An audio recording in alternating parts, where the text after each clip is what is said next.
100కు పైగా దీర్ఘకాలిక సమస్యలకు ఎటువంటి ఆపరేషన్ దుష్ప్రభావాలు లేకుండా హోమియోపతి చికిత్స.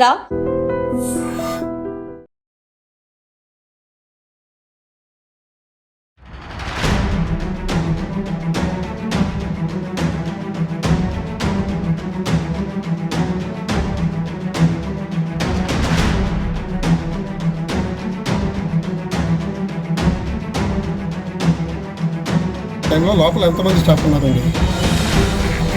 లోపల జైలు వార్డన్తో పాటు సినిమా స్టైల్లో రిమాండ్ ఖైదీలు ఇద్దరు చోడవరం సబ్ జైలు నుంచి పారిపోయినటువంటి ఘటన ఇప్పుడు తీవ్ర సంచలనంగా మారుతోంది. జైలు వార్డెన్ తలపై సుత్తితో బలంగా కొట్టి ఆ ఇద్దరు రిమాండ్ ఖైదీలు పారిపోయారు. ఆయన జోబీలో ఉన్నటువంటి కీస్ తీసుకొని అక్కడ గేట్లు ఓపెన్ చేసుకొని పారిపోయినటువంటి దృశ్యాలు సీసీటీవీలో రికార్డ్ అయ్యాయి. ఇప్పుడు ఈ ఘటనకు సంబంధించి ఈ దృశ్యాలనైతే అనకాపల్లి జిల్లా ఎస్పీ తుహిన్ సిన్హా గారు మొత్తం మీడియా ద్వారా వైరల్ చేస్తూ ఎవరైనా వీరిని గుర్తిస్తే కనుక సమాచారం ఇవ్వండి, ఖచ్చితంగా వీళ్ళ కోసం పోలీస్ టీం చాలా హార్డ్ వర్క్ చేసి వాళ్ళని పట్టుకునే ప్రయత్నం చేస్తుంది అంటూ కూడా చెప్తున్నారు.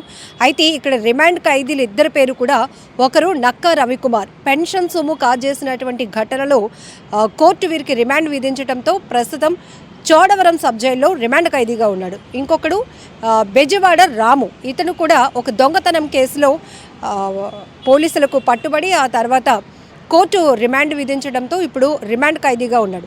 సో వీరిద్దరూ కూడా సినిమా ఫక్కీలో మనం జనరల్గా సినిమాల్లో చూస్తాం, ఇద్దరు ఖైదీలు ఒక చోట వాళ్ళ మధ్య రిలేషన్ ఏర్పడి వాళ్ళిద్దరి మధ్య కాన్వర్జేషన్ నడిచి మనం ఇలా తప్పించుకుందాం, ఇలా పారిపోదాం, దీనికి ఇలా స్కెచ్ చేద్దాం, ఇట్లా ఎలా అయితే ప్లాన్ చేస్తారో, సో ఇప్పుడు ఈ నక్కా రవికుమార్ అండ్ బెజవాడ రాము ఇద్దరు రిమాండ్ ఖైదీలు కూడా అలాంటి పథకమే వేసి, సో అక్కడ ఉన్నటువంటి జైల్ వార్డెన్ కూర్చొని ఉంటే అతని తలపైన ఒక సుత్తితో తలపైన గట్టిగా కొట్టి అతని జోబిలో ఉన్నటువంటి కీస్ తీసుకొని అక్కడ డోర్స్ ఓపెన్ చేసి బయటికి వెళ్ళిపోయారు. మరి ఆ టైంలో ఎవరు లేరా? సబ్ జైల్లో ఎంతో సెక్యూరిటీ ఉండాల్సిన పరిస్థితి, రిమాండ్ ఖైదీలు ఉన్నారు అంటే అక్కడ భద్రతా వైఫల్యం కొట్టొచ్చినట్టు కనపడుతోంది.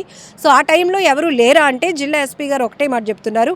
అప్పుడు జైల్ వార్డెన్తో పాటు ఇద్దరు జైల్ స్టాఫ్ ఉన్నారు, 4 గార్డ్స్ కూడా ఉన్నారు.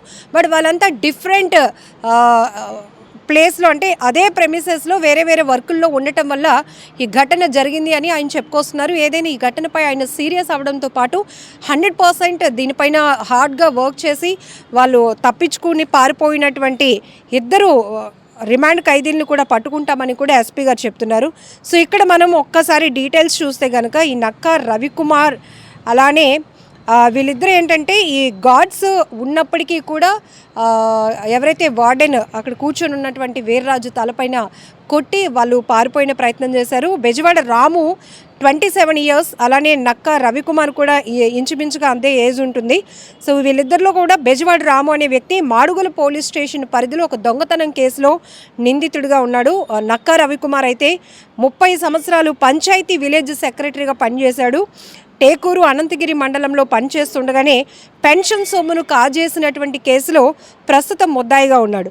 సో వీరిద్దరు కూడా రిమాండ్ ఖైదీలు. ఈ ఘటన తెలిసిన వెంటనే చోడవరం సబ్ జైలుకు అనకాపల్లి జిల్లా ఎస్పీ తుహిన్ సిన్హా గారితో పాటు డిఎస్పీ శ్రావణి కూడా ఘటనా స్థలికి వెళ్ళి అక్కడ అసలు ఏం జరిగింది, సీసీటీవీ ఫుటేజ్ కూడా పరిశీలించి వీరి కోసం ఒక టీమ్స్ ఫామ్ అయ్యి వెతుకులాట మొదలుపెట్టారు. అలాగే పబ్లిక్కి కూడా వాళ్ళు ఇన్ఫామ్ చేస్తుంది ఏంటంటే ఈ 2 ఫోటోలు, ఈ రిమాండ్ ఖైదీలు ఇద్దరు ఫోటోలతో పాటు ఈ వీడియో ఏదైతే ఉందో సీసీ ఫుటేజ్ కూడా వైరల్ అవుతోంది. ఎవరైనా సమాచారం ఉంటే కనుక ఖచ్చితంగా మాకు ఇన్ఫర్మేషన్ ఇవ్వండి అని కూడా చెప్తున్నారు. ఇక్కడ అందరూ ప్రశ్నిస్తుంది భద్రతా వైఫల్యం గురించే. అంత జైలు అంటే ఎలా ఉంటుంది అసలు? అక్కడ ఉన్నటువంటి ఆ ప్రెమిసెస్లోనికి ఎవరైనా అనుమానిత వ్యక్తులు వస్తేనే అలౌ చేయలేని పరిస్థితి. ఈవెన్ ఖైదీలు పరామర్శించడానికో పలకరించడానికో కుటుంబ సభ్యులు బంధువులు ఎవరు వచ్చినా వారికి ఒక పర్టికులర్ టైం ఉంటుంది, చాలా రెస్ట్రిక్టెడ్గా ఉంటుంది.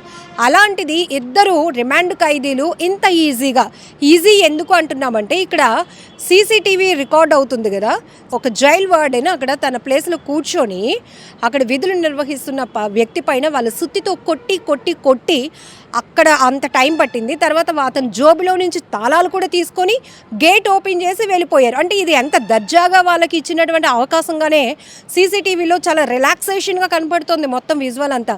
సో భద్రతా వైఫల్యం పైన పెద్ద ఎత్తున విమర్శలు వెల్లువెత్తుతున్నాయి. ఎందుకంటే సో ఇలాంటి జరిగినప్పుడు ఖచ్చితంగా అధికారుల తీరుపైన పోలీసు వ్యవస్థ పైన కొంత నమ్మకం సన్నగిల్లే అవకాశం ఉంటుంది. సో ఖచ్చితంగా వీళ్ళకే కాపలా కాయలేకపోతే సొసైటీలో ఏం చేయగలరు అనేటటువంటి అభిప్రాయాలను కూడా ఇప్పటికే సోషల్ మీడియా వేదికగా చాలామంది ప్రశ్నిస్తున్నటువంటి పరిస్థితి కూడా కనపడుతోంది.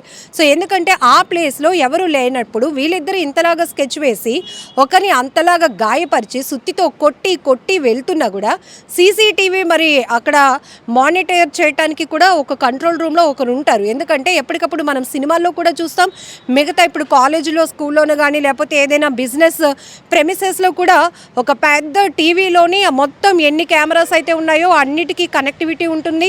సో వీళ్ళు వస్తున్నారు, వీళ్ళు వెళ్తున్నారు, వీళ్ళు కూర్చున్నారు, ఇన్ని కనబడుతూ ఉంటాయి.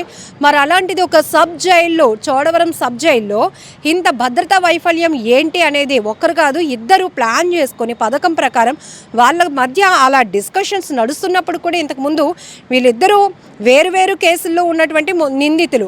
సో అలాంటిది వీళ్ళ మధ్య మాటల సందర్భం కొనసాగుతున్నప్పుడు కూడా వీళ్ళు ఏమైనా ప్లాన్లో ఉన్నారా, పసిగట్టే పని లేదా, అట్లీస్ట్ వీళ్ళు అసలు బయటకు ఎందుకు వచ్చారు, ఎలా రాగలిగారు, ఆ టైంలో సీసీటీవీని కూడా మానిటర్ చేయడానికి ఎవరు వర్క్ చేయలేదా? సో ఈవెన్ అక్కడ సెంట్రీస్ ఉంటారు, బయట పెద్ద గన్ పట్టుకొని నించుంటారు, ఎవరి కోసం వచ్చారని అడుగుతారు. ఒకవేళ జైల్లో ఎవరైనా ఉండి వాళ్ళని పలకరించడానికి వచ్చినా. సో అలాంటప్పుడు లోపల నుంచి బయటకి ఇద్దరు ఖైదీలు పారిపోవడానికి వెళ్ళిపోతున్నారంటే మరి అక్కడ భద్రత ఎంత లోపంగా కనపడుతుందో కూడా మనం అర్థం చేసుకోవచ్చు.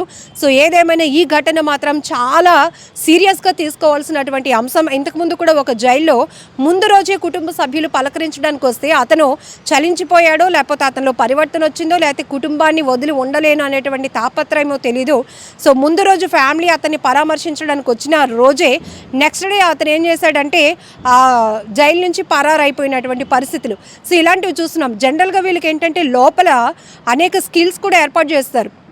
సో ఇంటెన్షనలీ ఉద్దేశపూర్వకంగా తప్పు చేసినా, ఆవేశపూర్వకంగా తప్పు చేసినా వాళ్ళు మళ్ళీ బయటకు వచ్చి యాజ్ యూజువల్గా వాళ్ళ లైఫ్ లీడ్ చేయాలి. కాబట్టి వాళ్ళు ఒక పరివర్తన రావాలి. బయటకు వచ్చిన తర్వాత మళ్ళీ ఇలాంటి నేరాలకు పాల్పడకుండా వాళ్ళు గౌరవంగా బతకడానికి కావాల్సినటువంటి ఎన్విరాన్మెంట్ కూడా జైల్లో క్రియేట్ అవుతుంటుంది. ఇప్పటికే వాళ్ళు తయారు చేసినటువంటి ఉత్పత్తులు కూడా బయట వేరే వ్యక్తుల ద్వారా అమ్మకాలకు పెట్టడం, దాని నుంచి వచ్చే డబ్బులు వాళ్ళ అకౌంట్లో సేవ్ చేయడం, ఇట్లా అన్ని చాలా మంచి యాక్టివిటీస్ కూడా జైల్లో మనం చూస్తున్నాం. సో ఒకప్పుడు మనం సినిమాల్లో చూసినంత జైలు కష్టాలు అయితే లేవు.